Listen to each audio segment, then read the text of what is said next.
Hi there, it's Frank Foley again. I've got another little literary gem for you today. I mean, all of the things that I do tend to be the stuff that I really like, so we're not really talking about objective literary merit, but never mind. The story that I want to share with you today comes from this collection. I'll get it in the light there. Yeah, there you go. The Burned Children of America that I came across years ago. And it's a short story called A Primer for the Punctuation of Heart Disease by Jonathan Safran Foer.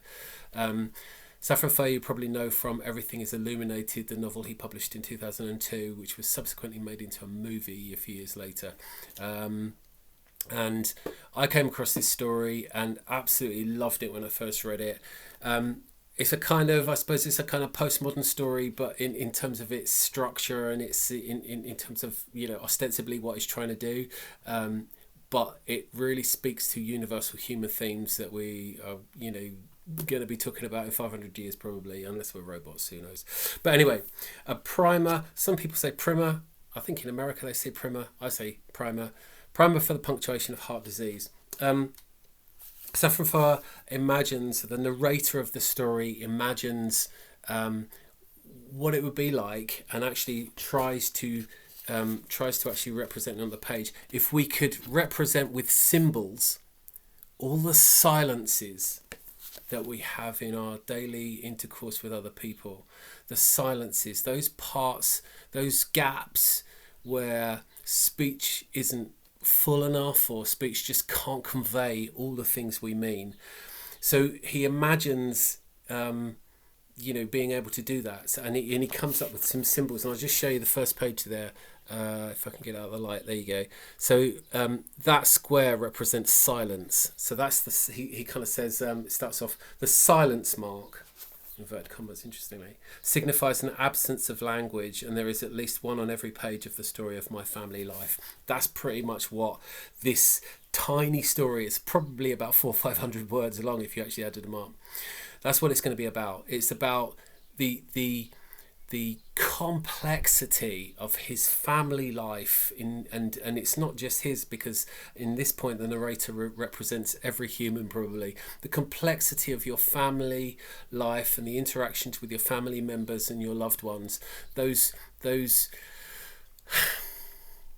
deep pools of emotion that we just can't speak of, we can't articulate them, we can't say those things that we feel sometimes because they just don't have words.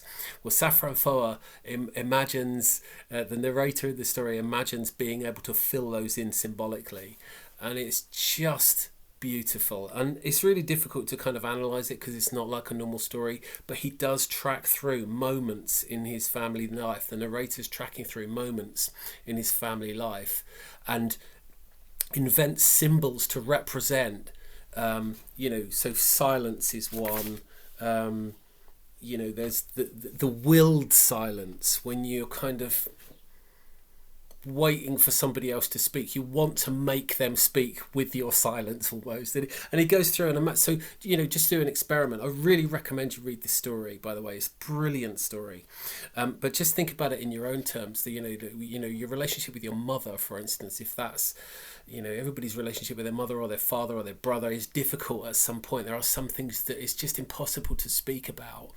And imagine trying to represent them on those moments and that emotion with symbols. I'm not going to really spoil it and give too much detail into it, because I think it just really needs reading to understand, and it's very short. But it's so powerful, and it really gets me every time I read it. It's an emotional story in terms of his relationship with his grandmother, his relationship with his father and his brother. And they have this history, the men in the family have this history of heart disease. And it's this unspoken thing in the family, that is hereditary. So it seems to pass through them. And it's so difficult to speak about. So he invents this symbolic language to represent these deep troughs of emotion that just can't be ever explored because it's too painful to try and put those things into words. Absolutely love the story. That's all I'm going to do. It's a really quick one today. A primer maybe if you're in America. A primer, we'll get the title here. If if I can actually get it. There it is. A Primer for the Punctuation of Heart Disease by Jonathan Safran Foer, and that is why I love this story. Thanks very much.